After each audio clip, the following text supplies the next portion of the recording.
And then, digital was an interesting phase for us because I never forget, everybody, if you think of the big retailers in Australia, there were some very, very famous retailers who would come out and say that failed in the first .com era, that there was no money in online ordering. It was a load of rubbish. It didn't work. But what happened around 2005 with video content and for those who remember, the first HTML, there was these bolt-on things like Flash. All of a sudden, we could use different tools where we could bring to life some of the biggest barriers to ordering a pizza. And the three biggest barriers to ordering a pizza back in 2005 was, number one, if I ordered a pizza, when was it going to arrive? If you said to me 30 minutes and you arrived in 15 minutes, that could be just as bad of an experience than if you arrived in 45 minutes because customers fill time. And if they've just put the kids in the bath and then you're knocking on the door, it can be quite, it's not as good an experience. People like to be in control, as we now know today. The other thing about is that, the menu, there's certain things about, I like Supremes, but I don't like it with pineapple. I like a meat lovers, but I don't like it with bacon. And on the phone, really hard, so I don't always get what I want. And, we built an ability where you could customize your product. So in those days, you could make 1.2 million variations of your pizza, just sliding toppings on and off. And then finally, we were a very coupon value-driven business, and most customers either had a magnet on the old fridge covered in coupons or a drawer. And with digital, we could have it always on value. And so I remember going into our board in 2006 or 7, around that sort of time, when Apple had just launched the App Store and trying to convince our board that we should do an app. And everyone thought that's just Don's toy, there's no money in that. And so finally I convinced them, $250,000, we built a really light app, and it was just incredible how that took off. In fact, we were the second pizza app in the world, registered in the App Store, behind Pizza Hut in the US.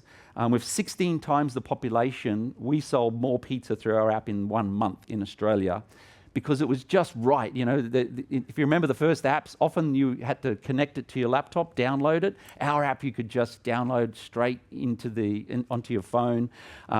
We invented Pizza Tracker. This is way before Uber Eats or Uber, and it was just telling the customer what we knew inside the store about how our own operations worked, and that was a huge breakthrough. And of course, we started calling it a pizza store in your pocket, and it just took off. And it just taught us so much, because then for the first time we started seeing all this data at the back end about, it's really strange, but people would watch Tracker for 12 minutes. Because you can imagine it's the first of its kind. And so all this obsession, we started saying, we've got eyeballs for 12 minutes, what else can we do with that? You're just looking at the screen and it would literally only do 4 things. It would click to the next square and it'd be like, celebration, now I've got that next square, or that next piece of the pie. And so it just taught us so much that by the time eventually when we launched, I think, GPS driver tracker, which was a few years later, that was designed for safety in our vehicles. And then we thought, why don't we just tell the customer as well? We were actually, the night before one of the elections, we were running a very small poll, but we could actually predict the Prime Minister the next day from just the data we're getting, which was really, really fun in those days. And then, we've got more important things to focus on. We don't do that anymore. And then, as a business, it just felt like we could do anything. And, you'd sit in moments and you'd have these thoughts when we'd sit in Silicon Valley and we'd be sitting there going, oh my gosh, the thing that's going to take us out in the future is the first people to do automated delivery, because, cost of doing a delivery is really, really expensive. Today, it's anywhere from $8 to $12 in a market like Australia. And, some of these automated products were promising about $1. And so you think, wow, being first to market with that. So we thought we should get into these sort of things, only to realize we should partner with people, very expensive. But one of my favorite products was Pizza Mogul, where customers could create their own product and they could sell it through our own platform, and we would remunerate them based on how many of their own pizzas that they branded and created. Great idea, really expensive to run, because now you've got all these, which are now called influencers, but you had all these influencers and they were playing with your product, and it was, very, very labor intensive and very expensive to operate. And we learned a lot about that too, because we built our own search engine, we built our own little bank in the back end of it, way over-engineered, wasted a lot of money, but we learned a lot. And I think for consumers, it was a brand that was doing a lot of really fun and innovative things. If I talk about where we are today, as a business, and you all know, especially in the post-COVID world, is that it's the whole industry, media industry particularly, so fragmented now. We were literally TV and print, and then we'd do social media.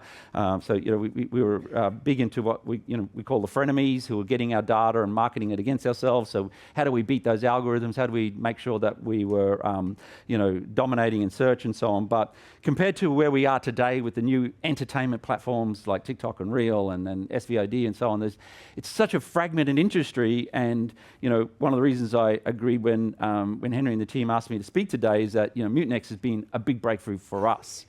I remember that we would sit there and look at these models every 2 years, and you'd get an insight, from the media mix, and then 2 years you're working on that. And by the way, as we learnt really quickly, it was out of date within 30 days. With the model that we do today, where we're able to sit there and not writing off creative, not writing off offer, because Mutinex is still a media mix model, but just how much we have improved our business and are yielding in our business, and it's so powerful in a franchise organisation. With our franchise partners, get emotional about certain things, and we can just bring logic back to this is why and how, and that's been very, very powerful for us where we are today. From a business, we talk a lot about edutainment. Storytelling in reverse, that I always cringe in our business when we put our TV ads into TikTok and into Reels, because we know it doesn't work and it's lazy. But it's obviously expensive building all this individual content constantly. But we're in a magical moment today where the customer is so much more that customers really, really reward entertainment and the excitement and the interest, and it's allowed us to create whole new segments. By the way, we've never created this product. I've challenged every one of my chefs around the world because I think it's awesome.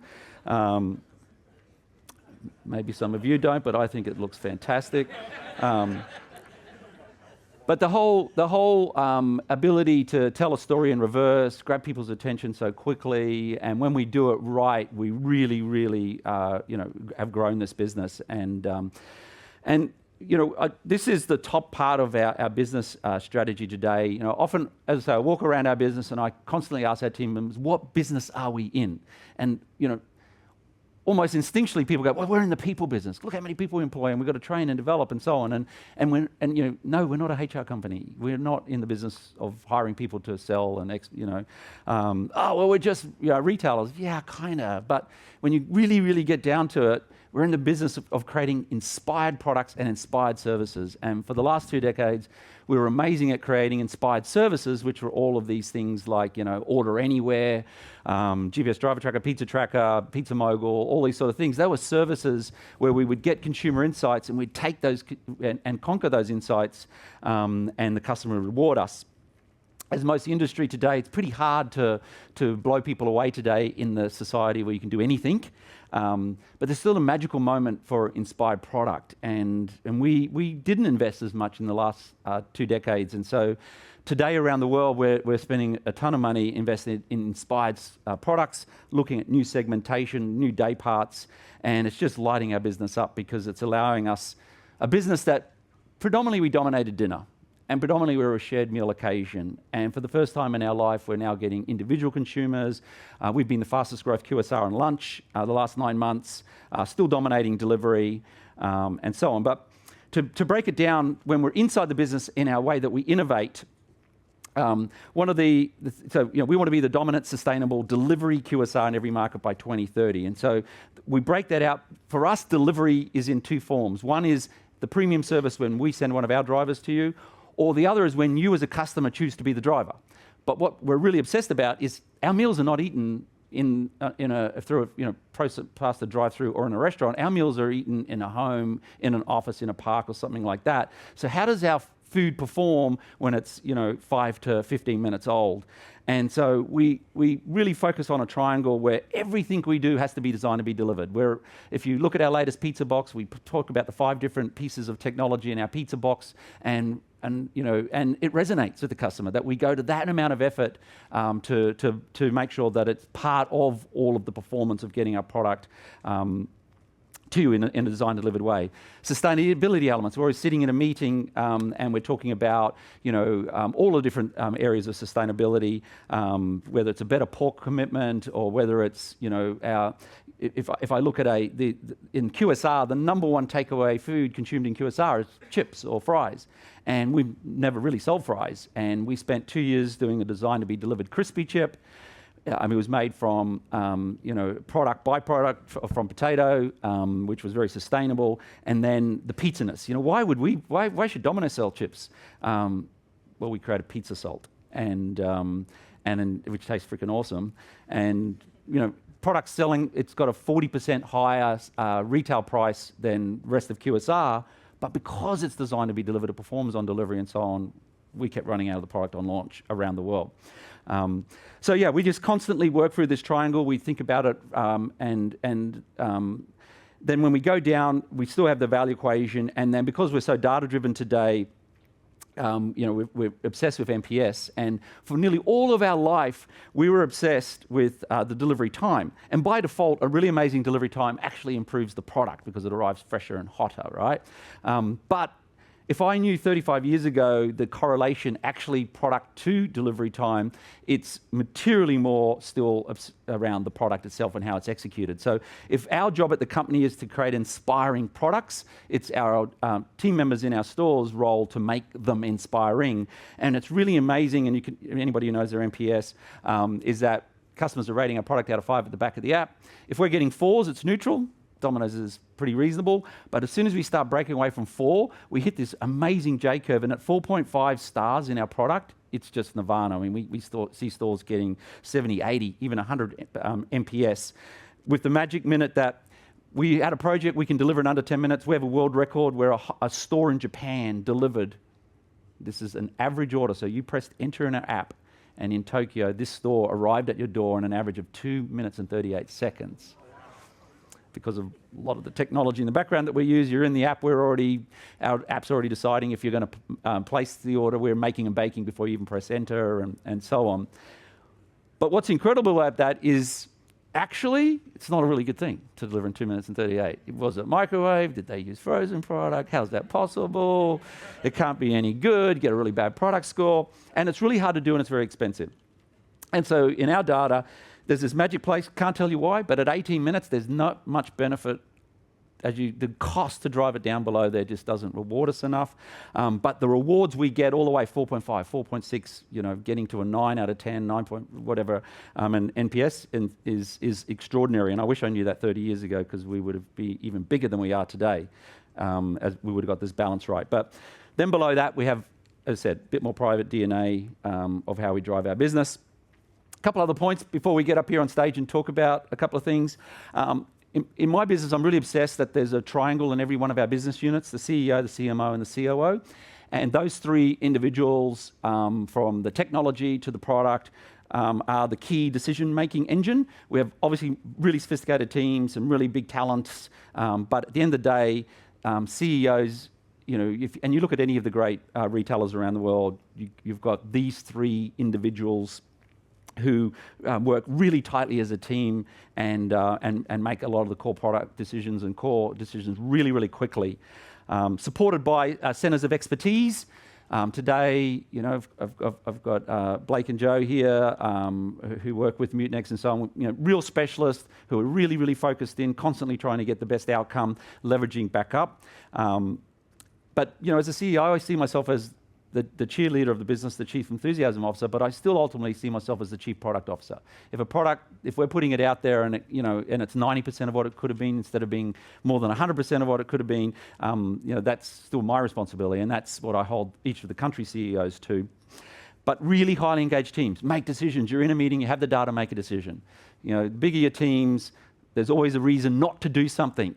And it's through the action and the pace of that action and pushing the envelope that just more and more constant learning takes place, and that you get a competitive edge.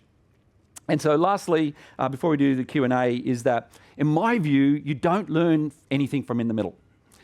What I mean by that is that, most of us in this room would look at our size of our prize, the industry. PE firms are really good at this. That's the size of the market. That's where my share is, and I can get a few more points here and there.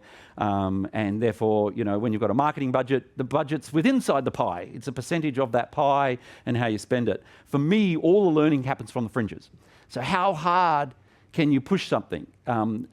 That's where the learning's at. When we build these stores in the early days, or let's say, for example, state of origin, do one electronic direct mail. Okay, what about if we did 2 electronic direct mails? What happens if you do one in the morning pre-order and one at the dinner rush for state of origin? What about if from push notification to SMS? Where's the point where it breaks and it's really bad? But it's amazing how much you learn, and it's not intuitive, and you get all these new discoveries. So for me, in all the parts of our business, we were in Japan. Apparently, Japan was only ever going to be 400 stores. We're already at 1,000 stores. I think it'll be 2,000 stores one day, because you change the size of the pie by really, really pushing to the edges. And I think when we do Q&A, which we can do now, we'll talk about how we do that. So thank you very much, everybody. It's been a pleasure to be here.